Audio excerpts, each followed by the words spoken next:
Three, two, one, roll the footage.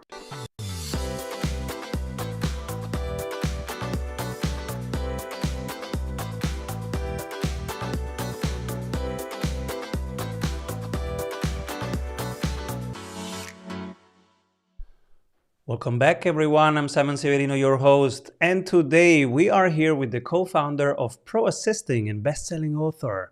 We have him here because we want to learn how to get our time back by hiring an assistant. Even if we are a tiny team with a small budget, we need help. So how can we get this help so that we get rid of the small tasks so that we can focus on the strategic tasks? Welcome, everybody, Ethan Bull. Hi, Simon. Thank you for having me.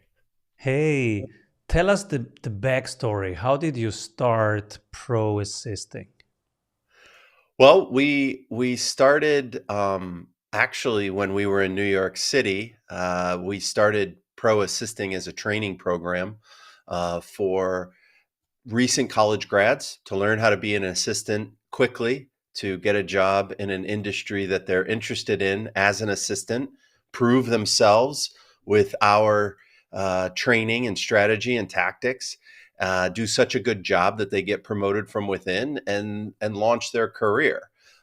Both my wife and I are career top level executive assistants. We worked in New York City for 20 years, her in high finance and fashion, myself in entertainment and advertising.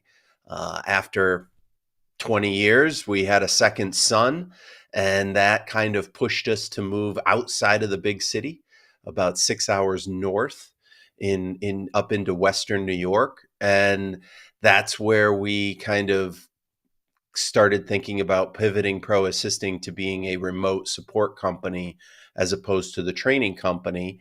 And that's kind of how we made the transition. And currently in our current form, we are providing high level remote fractional executive assistant support to business owners, C-suite executives, non-executive board directors, and high net worth individuals.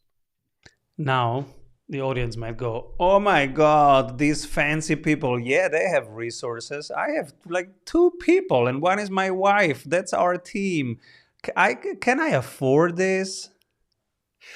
Well, the thing where we sit is we kind of positioned Pro Assisting based on our experience, which was supporting those high level executives and people. But we're able to position it in a way that sits between being a virtual assistant and being a full-time assistant. So when you get to a certain point and you want that high-level assistant support, we are an option. But the beautiful thing about the time we're living in is that there's a plethora of options, going all the way down to where Tim Ferriss's book started, The 4-Hour Work Week, with hiring a $5 per hour overseas assistant to help you with tasks and projects, all the way up to hiring a full-time employee to really operationalize your business. And as you said, that gentleman or woman who are running their small business, they can be overwhelmed. And, maybe they want that work-life balance to be a little bit more in balance, and the assistant options out there can help them do that.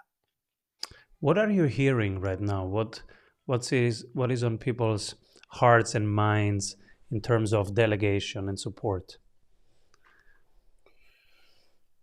I think, well, what we're seeing is that the internet, all the SaaS products out there let solopreneurs and small businesses really punch above their weight.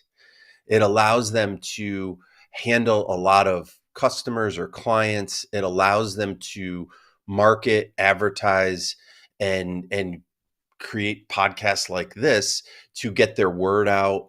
And so what we're realizing is that I think the transition towards being your own boss, running your own business, and leveraging your corporate or career experience that you've built up until today is going to happen more and more. And, uh, we're firm believers in that. And we have taken more than 80 assistants who were working for employers and transitioned them to work in their own business, working for clients instead. And there's a great freedom in that. And there's actually, contrary to popular belief, there's safety in that you can have multiple clients and not just be reliant on one company to be paying your salary, and it gives you that safety net, and it also allows you, given the internet and the distribution platform, it allows you to do what you do remotely, so you can move outside of those major metropolitan areas and such. You're totally right. We have the chance to punch up above our weight class, and it has pros and cons, right? So everybody, for example, is a media company. Right now, we are on a podcast, so we're a media company. My core business is not a media company, but everybody is, if we want it or not, a media company. We have to be visible to create content. Otherwise, how do you get seen? And of course, this episode alone had 3 assistants preparing it, and we'll have 2 editing and publishing it. So this wouldn't be possible without at least 5 people just on my side. And I don't even know on your side how many people contributed to this. So it's at least 6 people involved in just an episode of half an hour. Yeah. No, and the other thing that happened, um, you know, was that the difference between a Mac computer and a PC computer used to be pretty vast, and you had to have separate programs and such. But with doing everything through a browser, and Microsoft Office and Outlook being ubiquitous between platforms, that end of the technology spectrum has also meshed together. So it doesn't matter what kind of computer you're on, or what microphone you're using, or what programs you're using, because it's all ubiquitous now. And as I said, I think we're only moving more in that direction. And it allows companies to grow strategically without hiring full-time employees and needing to make that big jump. So you can get a fractional chief operating officer, you can get a fractional assistant, you can get a fractional CFO, CMO, and meet the level that your business is at and grow systematically, as opposed to taking really big risks and having to make those big hires, and you may not you may make a wrong move, and one wrong move on that level can have detrimental effects, where if you're working with someone on a contract basis, it's kind of more trying before you're buying, if you will, and getting that support and that growth, in a way that used to not be possible. And I also think the elephant in the room, the pandemic, really kind of changed everyone's mindset around that. And that just sped everything up. Which budgets do we have to consider if I go, I'd love an assistant, I'd love a fractional responsible for part of my business or for organizing the whole business, a fractional COO? What kind of budgets are we talking about? Well, as I said, I mean, I think you can start all the way on the low end, and find an overseas assistant for $5 an hour. For us, with pro assisting, to have 1/3 of an assistant of ours, 1/3 of their resources is $3,000 a month. If in all of our assistants that we partner with really could command 6 figures in major metropolitan areas. And so if you think about it, spending $36,000 to have access to an assistant that could make $120,000 in New York City or Boston or London or wherever, that's a high leverage, a high leverage advantage. What I would say though is that, um, you know, with assistant work, it's hard to put an ROI on it. And you really have to think about the time, because you're probably going to be handing off initially a lot of tasks and projects to an assistant that you could easily do yourself. But you need to really know what your time is worth. And by backing out, how much did I make this month? How many hours did I put in? What hours can I save? And where are those hours going to go to where it could generate more money? That's a harder ROI computation to do than hiring a salesperson. And then at the end of the month, you hire a salesperson, how much what the ROI is on that investment. So you do have to take a little bit of a risk or a leap of faith that you're going to delegate tasks and projects to your assistant that either give you time back in your personal life or give you time to focus on strategy, sales, increasing budgets of current clients, making sure current clients are happy, as opposed to making sure your CRM is clean or your email list is humming, or your lead magnet is getting people to sign up. So it is a little bit of a mental game that you need to play to really figure out if it's worth it for you, and then match the level of assistant with your needs.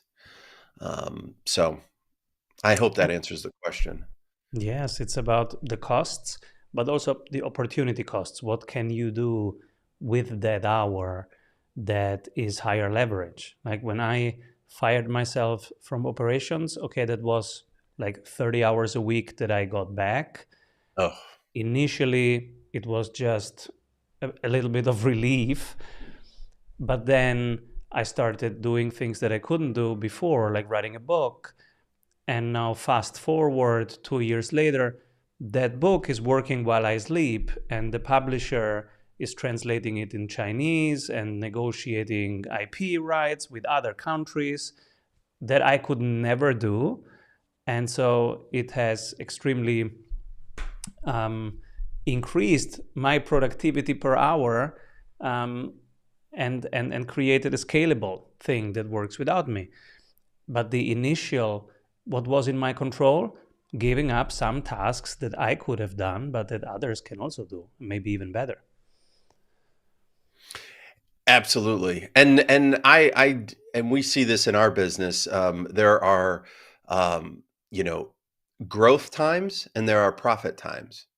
And so, when you made a decision to bring on an assistant to help get rid of those tasks and projects and give you that time back, it may have been a hit to your bottom line initially because it was a growth period, but now that the book is written and now that you're 2 years out from there, you are higher up where you were in a more of a profit period for your business.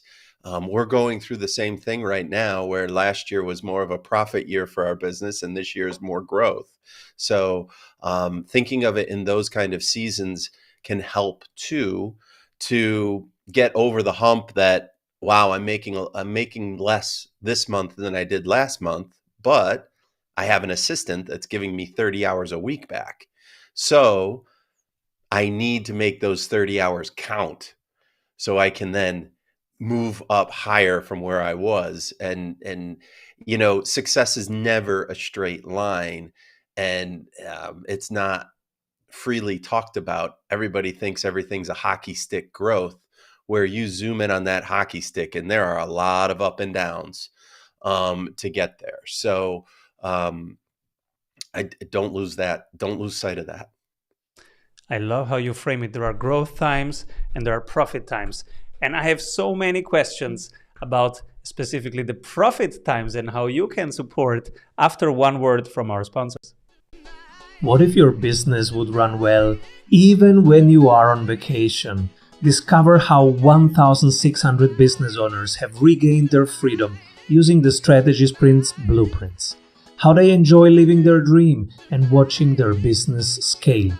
Get the exact checklists they use to go from stressed to fulfilled using the Strategy Sprints method. Order your copy of Strategy Sprints 12 Ways to Accelerate Growth for an Agile Business on Amazon today. And if you love it, leave us a review. For more information, head over to strategysprints.com. Give us a recent example of somebody that started working with you guys and how they freed up time and found higher leverage tasks for them. Well, I got to pick one. I mean, that is the goal for every single client we partner with. Sometimes the client is looking for time back on the family side and the personal side of life because their business is humming. Other times, a client is looking for is more of a new business and looking for those standard operating procedures, that single point of contact, to where they are able to then free time up to focus more on the business as opposed to in the business. It happens on a daily basis, and that's why people seek us out to partner with the top level EA and handle their business. I do want to stress though that when you're partnered with a great executive assistant, there is a component around legacy knowledge and knowledge about your business that builds within that assistant over time. So they become more efficient. They know your wants and needs and direction better. And they can take more off your plate and allow you to go even deeper on that sales strategy, marketing side of the business. So a lot of people, think that assistant support is kind of more just task based, but it can be so much more when you're talking about where are we going to be with our assistant, 2 years from now. Am I going to be able to launch a whole new side of our business because the side of our business that we brought the assistant for is almost running it all themselves by keeping everyone on point. So that's something that gets kind of lost in the shuffle because we are a person to person business, and as a person to person business, the assistant is getting to know you in a way that is really intimate, and that just pays dividends month after month. I love this. And where can people follow you and your work and your journey? You can find me on LinkedIn, Ethan Bull on LinkedIn, and as well as our website, proassisting.com.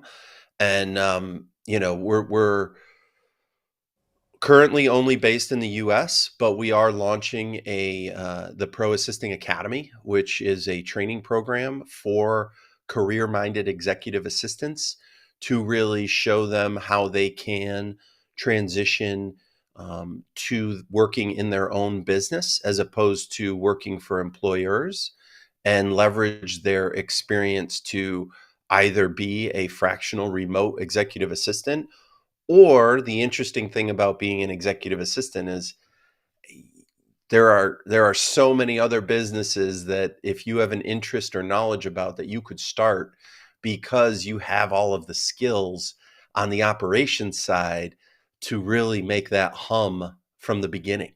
So we're really leaning into that, and that's something that really lights me up, is coaching and guiding and mentoring assistants who sometimes feel trapped when in essence they've got the world by the tail, to leverage their experience, and it's just a really fascinating time. Absolutely.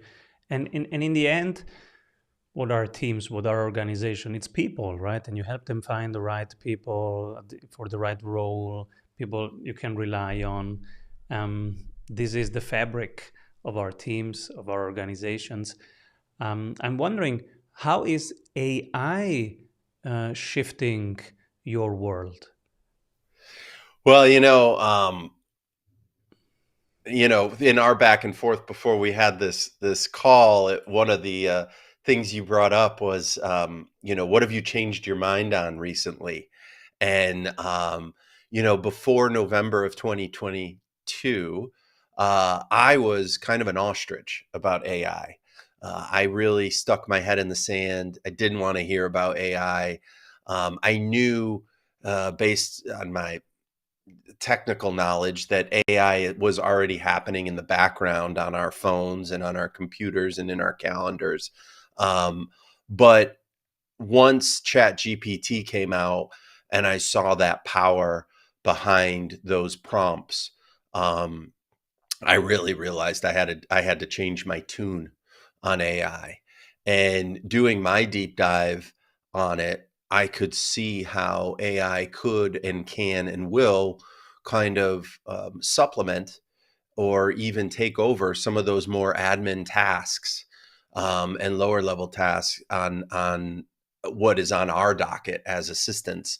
But what I also saw was that I firmly believe that I think it's going to take a long time for AI to fill in that, emotional intelligence, the soft skills, um, the anticipation gaps, between a principal and their assistant.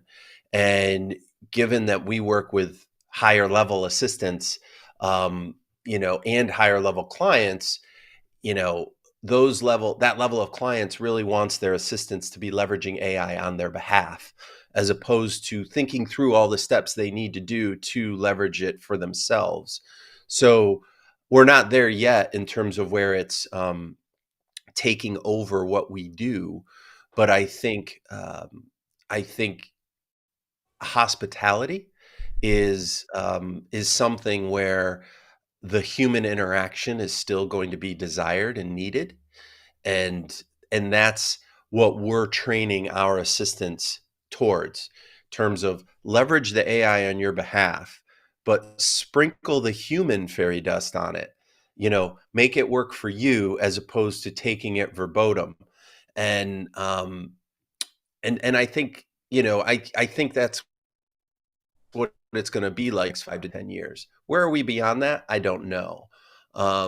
So that is something. AI is fascinating, and what the changes it's going to make. So I just, but that's how I look at it. That soft skills, hospitality, there is still a place, and what that's going to do is take employees and make, if they're smart, they're going to realize that, and maybe they have to up their game on those aspects of what they do.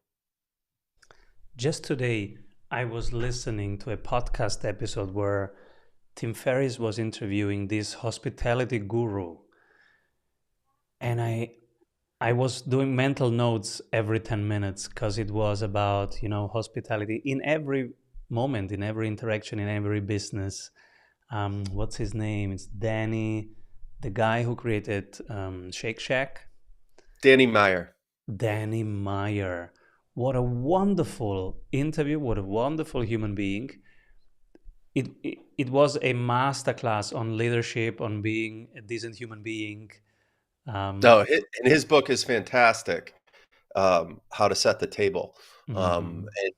And Danny is someone who, and we kind of have this same belief, where he is into 51-49% when he's looking at to hire someone. Let's say you're hiring a waiter at a restaurant. He wants that 49% of hard skills, has it on the resume, but he wants that 51% of soft skills, emotional intelligence, sense of hospitality. And because he says that the hard stuff can be taught. So if Mhm. he's got someone who is at a 40 on the hard side, hard skills side, and but yet they're at a 60 on the soft skills side, he's going to go after that person more than if someone has 51% on the hard skills and 49% on the soft. Teaching that soft skills stuff is harder.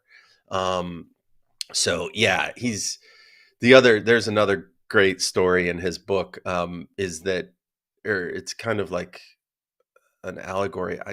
Maybe that's the wrong word, but he says that the the server and the restaurant's, um, goal is to keep the table all situated. You have the salt and pepper shaker here, you've got the candle here, you've got the fork, the knife, the plate here. It's the customer's job to mess that all up constantly. And then the restaurant's job has to put it all back in the right spot constantly, but in a way that is consistent, polite, hospitable, and understanding that the customer, it's their it's their reason to be is to move those things around and change those things.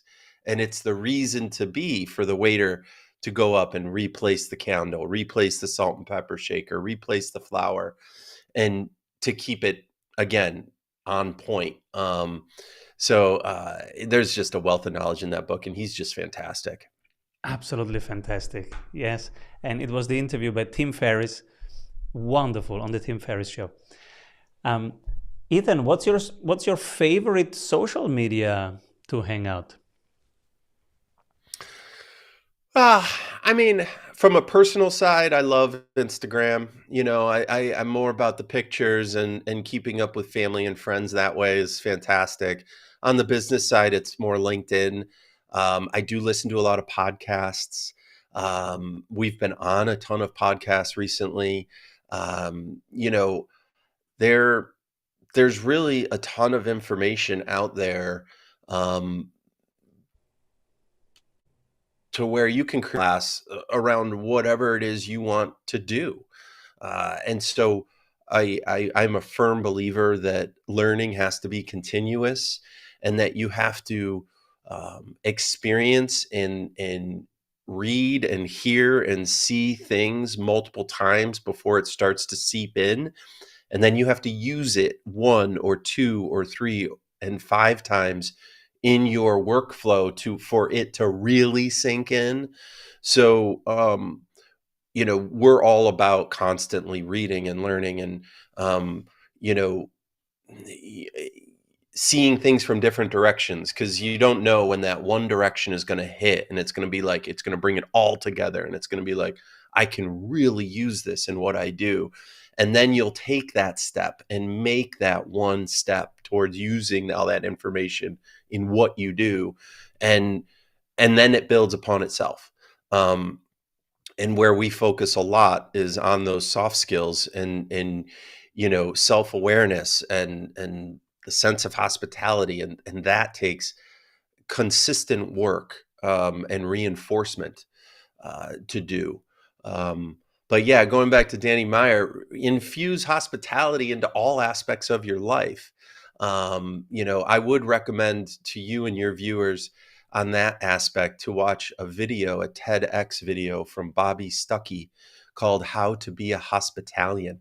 It came out in 2014. It's an 8-minute video, and he's a sommelier and restaurant owner in Boulder, Colorado. And his whole thing is we need to infuse hospitality into all aspects of our life, how we treat one another. Even your aunt who comes over and is just a grump all the time, it's your goal to make her happy. It's your goal to have a great interaction with the barista at Starbucks when you're getting your coffee, because those small human interactions shows us that we are human. And I think we need more of that today. I really do. We totally do. And one trick that I have when I'm touched by an episode or by something, I go to a place in Notion that I call the resonance pool. So today, I entered the link to that interview with the exact minute and some keywords: hospitality, leadership, hiring, culture, team. And then I'm not using it. I'm not in hospitality. But in a couple months, there will be a moment when I'm suddenly asked to be on a stage or to be in an interview or to talk about a topic. And I will go, wait a minute, I would love to use that example. Where was that example? This is where I open up the resonance pool, and it will be there. It's kind of magic. It's intuition and organization. Works really well. Awesome. That's awesome. Thank you, Ethan, for being here. Ethan Bull, everybody. So we have now one more option to organize our life better, to have better businesses, better processes, better workflows, more reliable processes, and also some life. Thank you so much, Ethan Bull. And next time, I would love to talk with you about your hiring process and what you look for. If we can double click into that 5149 and how you live it, because I'm sure you have very valuable experiences and processes there. Oh, thanks a lot. I really appreciate it, Simon. Thank you, Ethan. Keep rolling. Avoid trying to do thousands of things that doesn't work. We have 274 templates for your business success. Reach your ambitious goals with one-on-one sprint coach. We double your revenue in 90 days. What if your business would run well even when you are on vacation? Discover how 1,600 business owners have regained their freedom using the Strategy Sprints blueprints. How they enjoy living their dream and watching their business scale. Get the exact checklists they use to go from stressed to fulfilled using the Strategy Sprints method. Order your copy of Strategy Sprints 12 Ways to Accelerate Growth for an Agile Business on Amazon today. And if you love it, leave us a review. For more information, head over to strategysprints.com.